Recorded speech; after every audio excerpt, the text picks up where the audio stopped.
Hey everyone, so I'm here in the kitchen. I was nominated by my father-in-law, Rabbi Hecht, for the Cholent challenge. We're all in quarantine, we're at home, we're spending a lot of time in the kitchen in our homes, and this is a great way to bring Shabbat, the spirit, the smell of Shabbos, into the home by making cholent. So I'm going to make cholent together with you and share a recipe. Just before I do that, we're going to start with a l'chaim, because of course, every great cholent has to start with a l'chaim.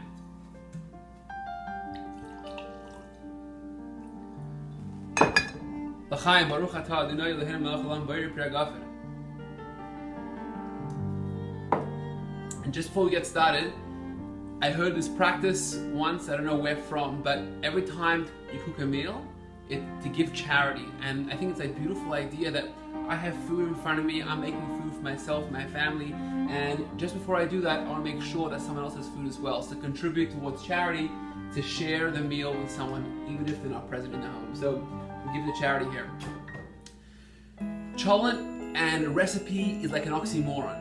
Cholent is a quintessential Jewish food, besides the technical historical details, because you basically just put everything in the pot, whatever you have in your homes, so many different foods and spices, and it comes together as one wholesome dish. And that's what Jewish community is all about. Different people from different backgrounds and different ideas and different personalities, and we all come together, and we're not just a bunch of individuals, we create a new collective, something which is much larger, much more beautiful, much more delightful than just ourselves. So there's no precise recipe, and really in cholent you can do whatever you want, but here's how we're going to do it tonight. It varies from week to week. Start off with potatoes, and of course we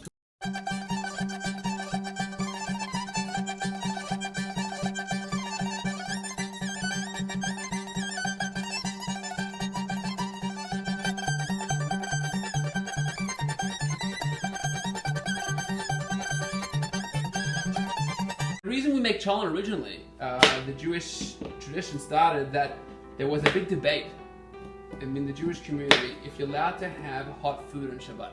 I know it sounds strange. Well, Torah says you're not allowed to light a fire. You're not allowed to have a fire on Shabbat.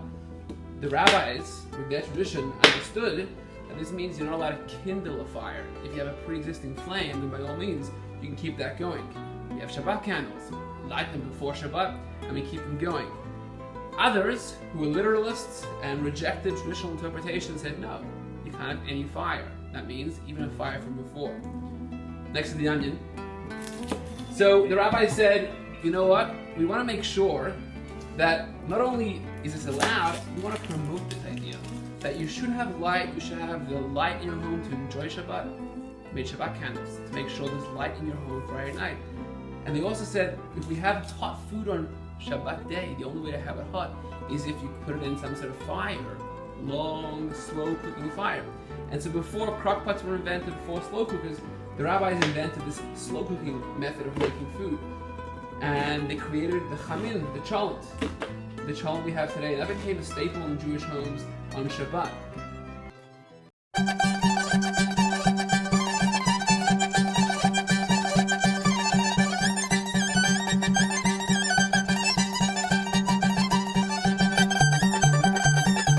Ready to go in. So the meat's in there, the potatoes, the onions, and then we have the classic barley and beans. So we're going to add that, which gives it a nice texture, which soaks up the water. So just dump in a bunch of barley.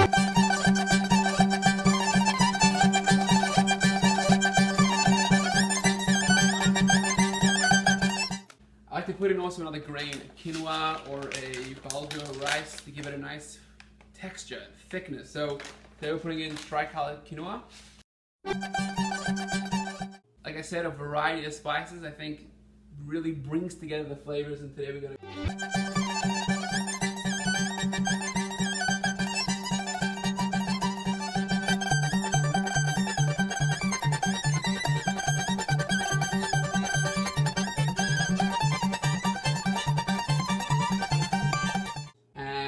umami, just because umami sounds good to put into foods.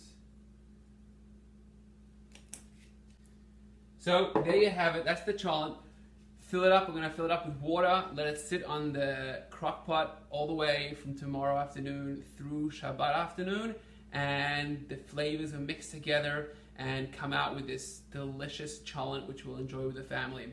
So you can try cholent at home and join the challenge. Make yourself a cholent, make it for your family, share it with the world, share it with your friends, and keep the spirit of Shabbat in your home and bring it to the world.